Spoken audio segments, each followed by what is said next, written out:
She was born on the edge of a scream. The night cracked open with thunder and the sky wept fire.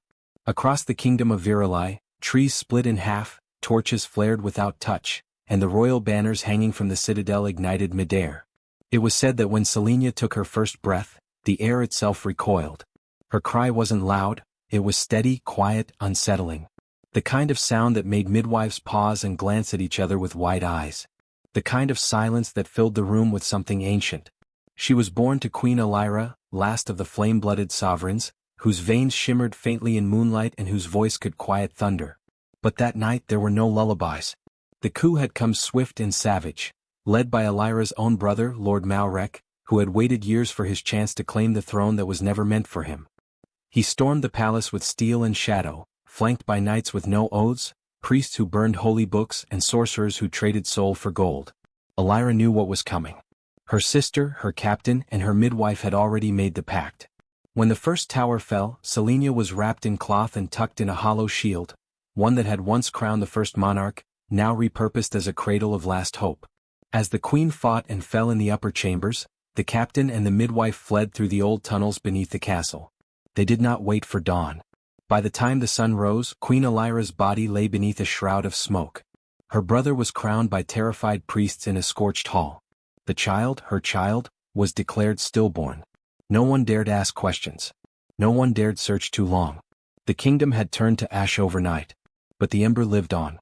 In the forgotten valley of Eldrin's Hollow, where moss hung from trees like old sighs and the sun was filtered through green silence, a girl with dusk-dark eyes grew up beneath other names. She was called Little Ember by the herbalist who raised her, Stormbrow by the forest boys she outran, and Witchblood by the village elders who did not understand her. None dared say princess. That word was dust in their mouths. Selenia never knew the truth, but her blood remembered. When she was angry, candles bent toward her. When she wept, hearthfires shivered and flared. Once, at the age of 7, she touched a knife meant for skinning rabbits, and the blade melted in her hands without heat. Another time, when a cruel hunter struck a fox cub, the hunter's arrows turned to ash in their quiver. The village whispered. They called it luck, then fate, then danger. She did not care. The trees welcomed her. The river sang when she walked past. Birds often landed near her feet without fear. But the fire, oh the fire, stayed close. It curled inside her belly, warm and sleeping, yet too vast to belong to one girl. In dreams, she walked halls of stone where flame danced along the walls like silk. She saw a crown of light hovering. A woman's voice called her daughter, in a language she didn't know but felt like a memory. The herbalist, Malin, watched her grow with equal parts love and dread. Malin had once served as a court apothecary, and though she had sworn never to speak of those days, she sometimes caught glimpses in Selenia's profile. Her cheekbones, her carriage, the quiet command in her silence. And the fire. Always the fire. It wasn't wild, not quite. It listened to her. That was worse than wildness. That was legacy. There was a legend in the kingdom, almost lost, spoken now only in backwoods and by wandering bards too drunk to fear, that the first rulers of Virali had been born in a storm of flame, their bloodline infused with the last breath of the fire god Orion. They did not just rule by right, they ruled by tether. Their blood bound them to the land. As long as one lived, the kingdom would never truly fall. But Orion's blood did not suffer betrayal. It could not be used by liars or thieves. To kill a flame-blooded monarch was to awaken the old laws. And so, though the crown had passed to Maurek, the land did not yield. Crops began to fail. Springs dried. Storms returned with stranger patterns. Livestock were born twisted. The people whispered about curses and demons, but none dared name the true crime, the murder of the last true queen and the theft of her throne. Meanwhile, Selenia grew. Her laugh was rare but fierce. Her eyes searched the horizon often, unaware of what she waited for. On her 15th name day, lightning struck the old oak outside the herbalist's cottage. The tree should have burned, it didn't. Instead, the lightning flowed down the bark and vanished into the soil. That night, Malin brewed something strong and bitter, and sat across from Selenia by the fire. She did not speak of queens or crowns. She did not reveal the shield wrapped in silk and buried beneath the floor. But she looked long at the girl and said, "Not all storms destroy. Some are born to cleanse." Selenia didn't understand.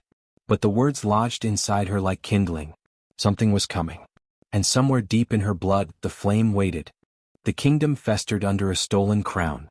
In the stone-walled capital of Ardent Hold, high atop cliffs once warmed by sunrise and birdsong, a shadow ruled where light had been banished. King Malrek sat upon the ember throne like a man sitting on bones, rigid, watchful, and haunted by a crown that never truly fit. The people bowed low and spoke his name with trembling lips, but behind doors and under cloaks, they whispered truer things. They said he was not king but curse. They said the land itself wept beneath him. He had declared the old line extinct. His sister, Queen Elira, erased from tapestries, her name stricken from song. Her child, if there had ever been one, was labeled a stillborn myth. No girl survived the coup, the record said. No heir walked the earth. All was well. All was ruled.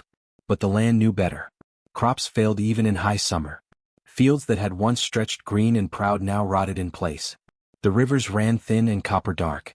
Horses were born sickly, birds vanished, wolves crept closer to villages each year. At court, Malrek's advisors spoke of natural shifts, of climate, of superstition. But at night, when he walked alone through his mirror halls, he saw things. Flames dancing where none were lit. A reflection smiling back with someone else's face. Sometimes when he slept, he dreamed of fire cracking open the sky, and a girl with eyes like coals standing in his throne room, unburned. He told no one. His daughter, Princess Cyril, grew under those dark stars. She was clever, precise, and draped in power like it was silk. But there was a hollowness behind her grace. She smiled only when watched. Her tutors praised her memory, her posture, her ability to quote the 9 edicts of rule. But she dreamed often of forests, of a voice not her own whispering in a language lost to the castle walls. And she bled early, too early, and sometimes the silver goblets near her trembled when she was angry. But Malrek never asked why. He fed her more rules, more silks, more mirrors. He told her the kingdom would be hers, and that all the rot and ruin would stop once the throne was passed down. The land is only mourning transition, he said.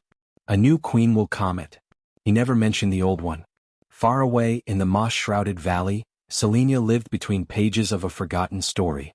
She helped Malin gather roots, fed birds from her hands, and watched the stars without knowing what she waited for. But lately things had begun to shift. Her dreams burned hotter. Flames no longer danced, they whispered. Her skin sometimes sparked without heat.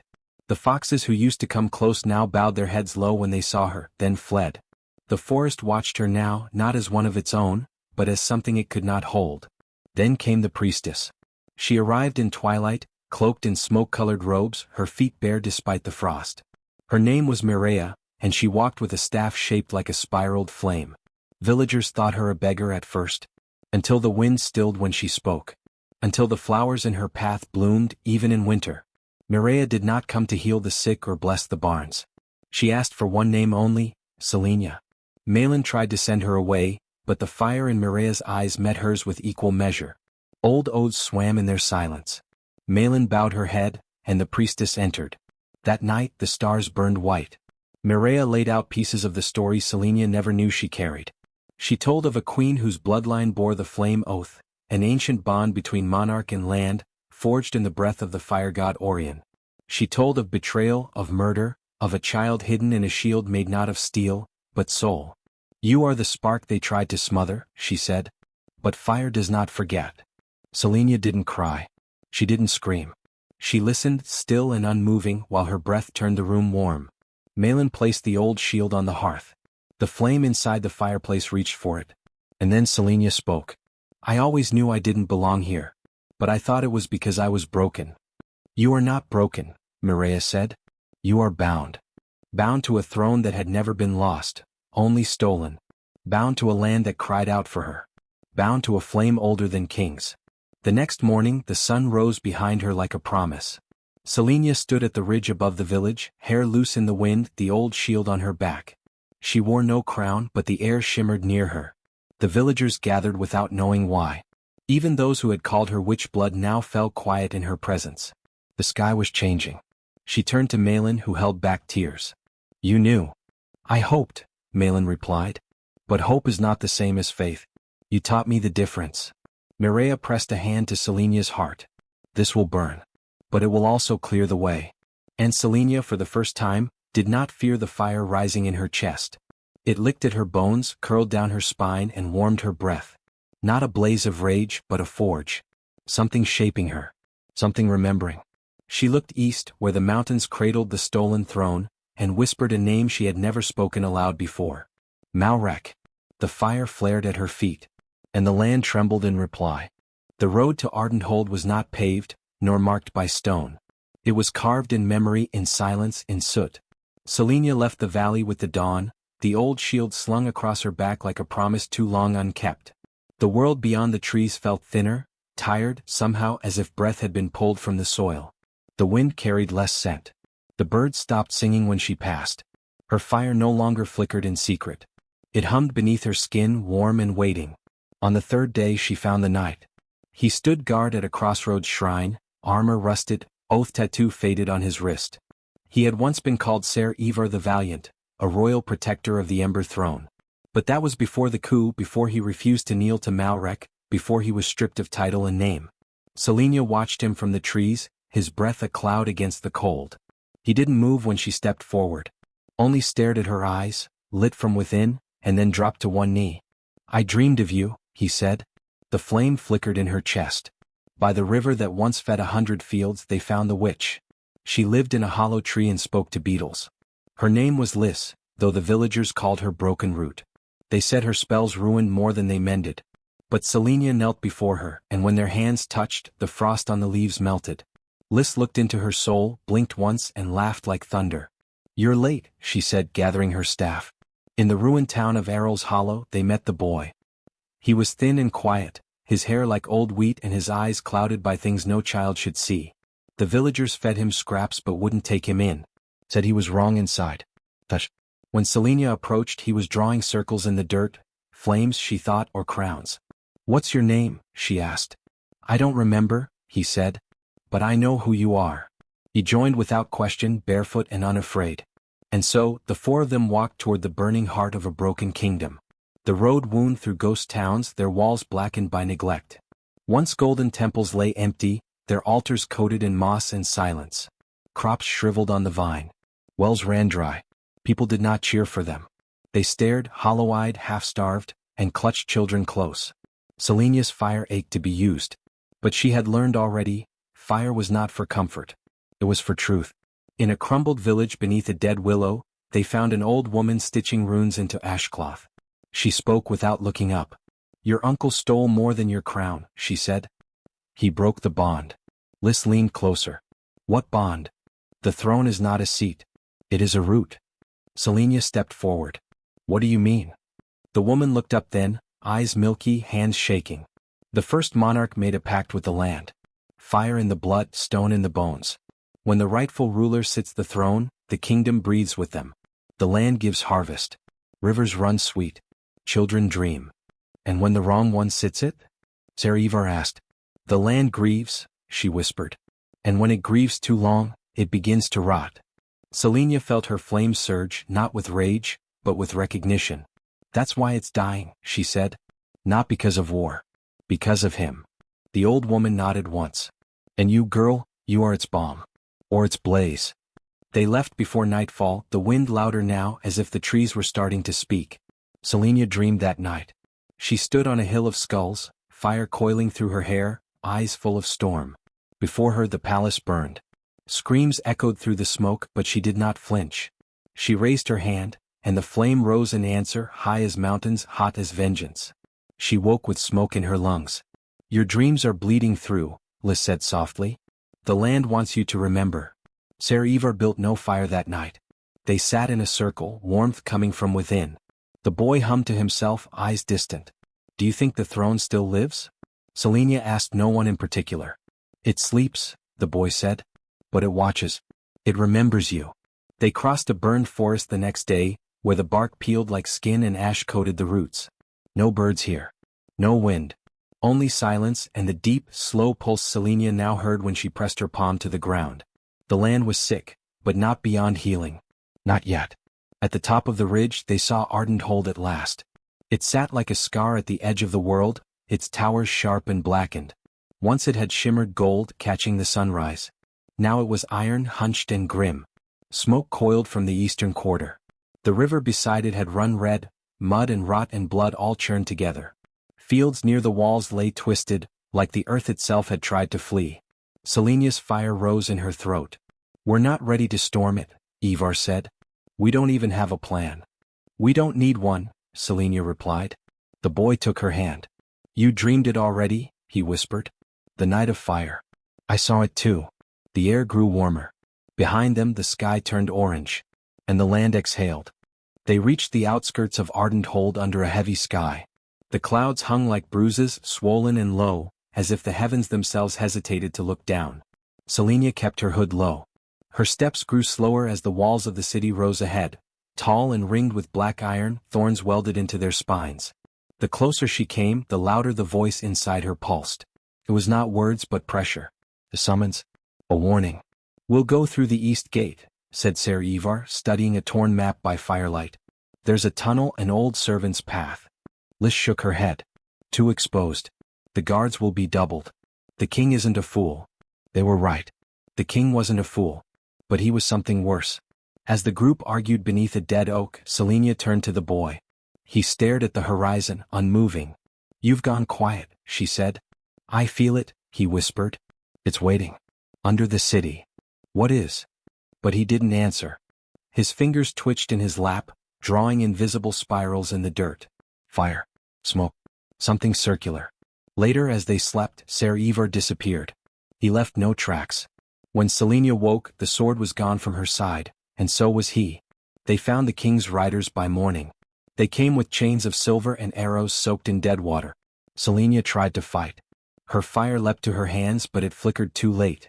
Something cold struck her in the neck, iron tipped with forgetting, and the world folded inward. Darkness. Voices. Boots against stone. The clatter of power misused. When she awoke, she was on her knees in the great hall of Ardent Hold.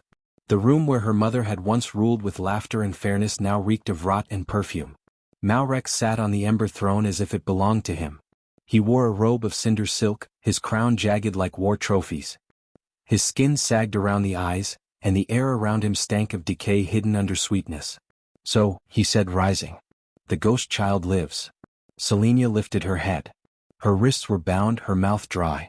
You don't belong on that throne, she said. He laughed loud and hollow. Neither do you. Behind him stood Cyril, his daughter, stiff, poised, eyes sharp as daggers. She didn't speak. She has no claim, Malrek declared, addressing a small court of advisors and sycophants. No witnesses. No papers.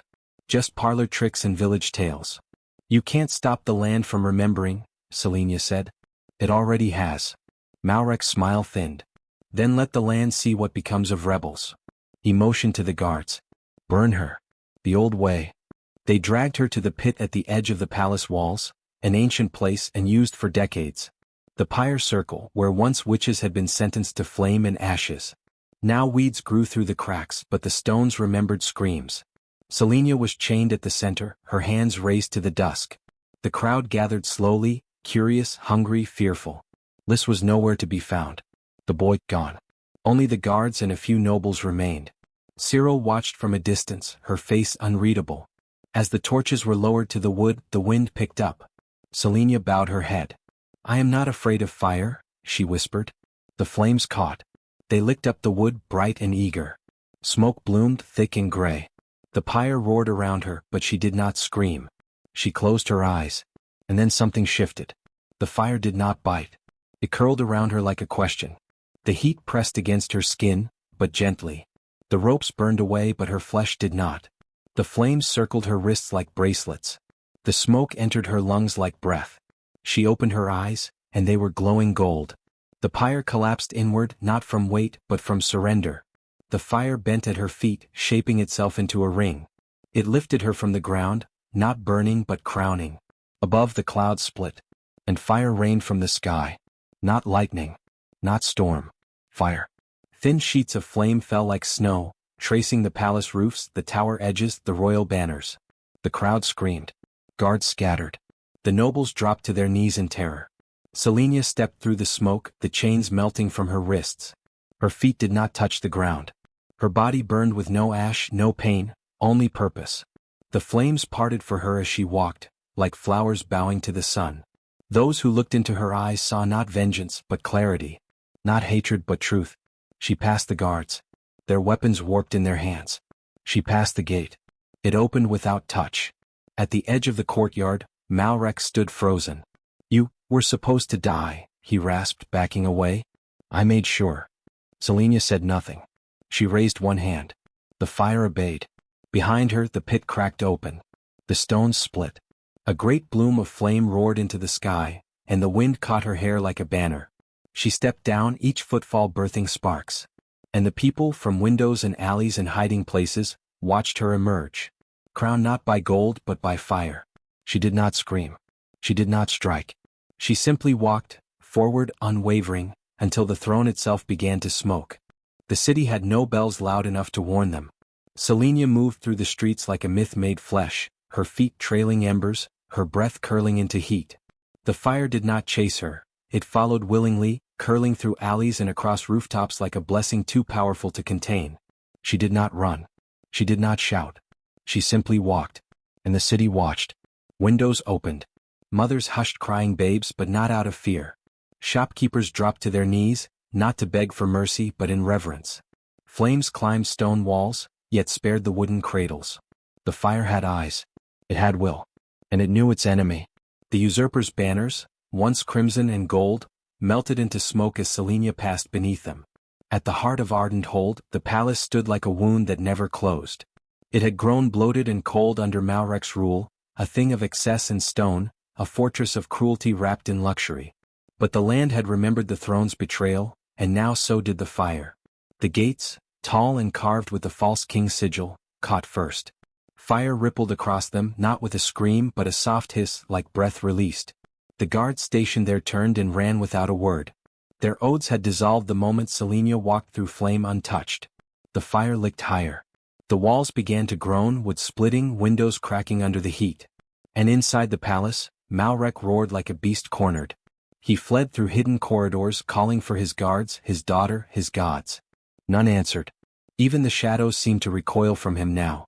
He had ruled with fear and deception, but those had no place tonight. Tonight the city belonged to fire. Selenia entered the throne room alone. Its pillars smoked. The golden tapestries wilted as she passed. Her shadow danced across the walls like a legion of ancestors, silent and watching. Malrek was gone. But Cyril stood at the foot of the ember throne. She wore her ceremonial armor, though she trembled in it. Her hands clutched a sword too large for her will. Her eyes, once cold with disdain, were wide with something else now. Not fear. Not entirely. Recognition. Selenia, she whispered. Selenia did not raise a hand. She simply looked at her. And Cyril fell to her knees. I didn't know, she whispered. He said you were dead. That your blood was weak. That the flames would take you. They did, Selenia said softly. And they gave me back. The sword slipped from Cyril's fingers. It clattered across the stone. Selenia stepped forward. Cyril bowed her head. If you must end me, I won't fight. But Selenia didn't come to kill. She came to cleanse. She reached forward, not with flame but with words. You are not your father, she said.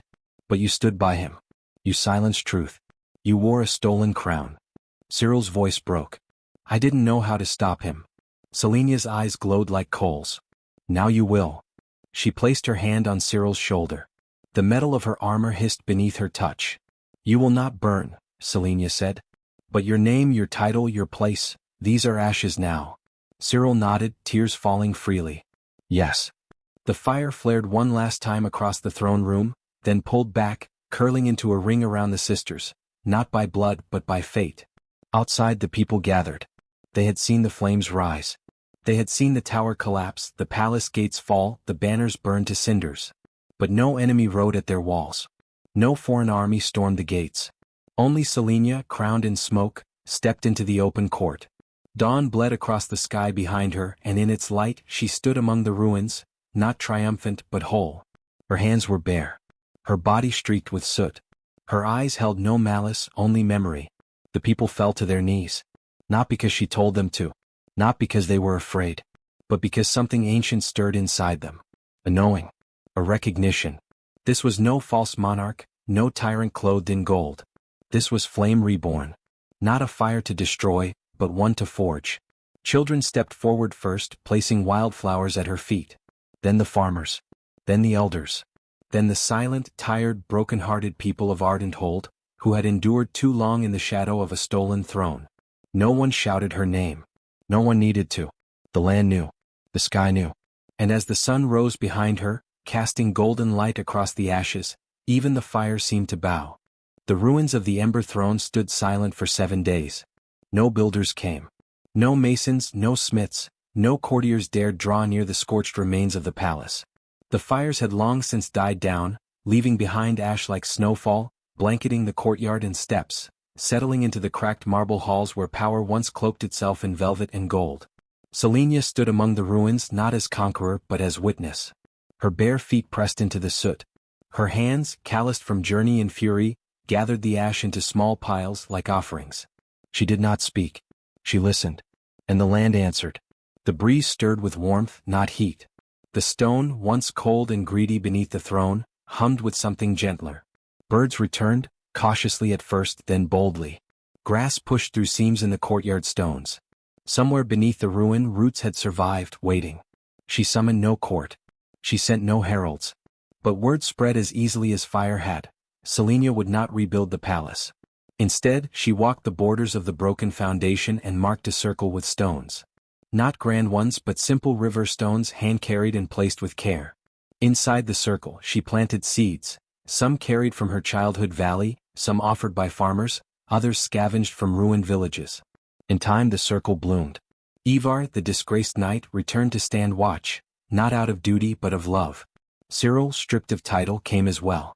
She did not speak for many moons, but she knelt in the garden every morning, her hands deep in soil, her armor traded for linen and earth. The boy, Ori, saw visions still. He said the land was dreaming again. Selenia never claimed the title of queen. When asked she said, "A queen rules from above. A keeper walks among." And so she was named, Keeper of Ash and Flame. The city began to change not by command but by echo. Streets were cleared not out of fear of punishment but pride. Trees were planted. Old wells cleaned. The forges were reopened not to arm an army but to craft tools, plows and bells. Children were taught the stories of fire, not as destruction but transformation. The tale of the burning night was not sung with triumph, but with sorrow and reverence. They called it the Embering. Each year, on the night the palace burned, the people lit fires, not in homes or hearths but in the open in the square that once held the throne. They laid offerings, seeds, letters, broken heirlooms, feathers, drawings. No one was required. And yet, none stayed away. They did not worship Selenia. They remembered her. She wore no crown of gold. Instead, from the scorched remains of the false king's iron scepter, she had forged a circlet, plain, dark, heavy. It was not made to dazzle. It was made to endure. She wore it rarely. Only when needed. One day, a delegation came from across the sea, their boots polished and their mouths full of flattery. They sought to trade titles, offer alliances, perhaps even marry off their sons. Selenia met them in the garden. She wore dirt-stained robes and no crown. When asked if she would host a feast, she handed them baskets and said, "There is food in the orchard if you're hungry." They left that same night, unnerved and humbled. Balance did not return quickly. The rivers did not rush overnight. The rot in the soil took time to ease. But the land, like Selenia, knew the rhythm of fire. Burn, ash, rest, root. It was not just the earth that healed. Grudges between towns quieted. Old rivalries were buried with shared seeds. The orphaned were taught not only to read and speak but to listen, to trees, to wind, to silence. Cyril took to teaching. She told the children not of her former life, but of how not to make the same mistakes. She grew sunflowers and beans and often fell asleep beneath their shade. Ivar never reclaimed his title. He became a wanderer again, but this time on behalf of Selenia, walking borders, helping rebuild roads, settling disputes not with blades but with stories. Ori, grown taller and quieter, said he sometimes dreamed of a flame that sang. "It says it's not done," he whispered once. "It says the keepers will come again when the stone forgets the ash." Selenia listened. She planted. She taught. She watched. Sometimes she disappeared for days, returning with stories of hills humming with bees, or groves that spoke in color. Other times she sat in silence beneath the stars, her hands glowing faintly in the dark. She never bore children. Not of her body. But the city became her kin. When a storm struck and tore the east wall, hundreds arrived unbidden to mend it. When sickness touched the northern farms, Selenia walked there herself, offering warmth and rest. Years passed and people began to say her steps left warmth behind even in snow. That her voice could still quiet storms. that when she wept, wildflowers grew. She never confirmed nor denied such tales, because myth had its place. And she, once stolen from the throne, once nearly burned alive, had become something greater than a ruler. She had become flame remembered.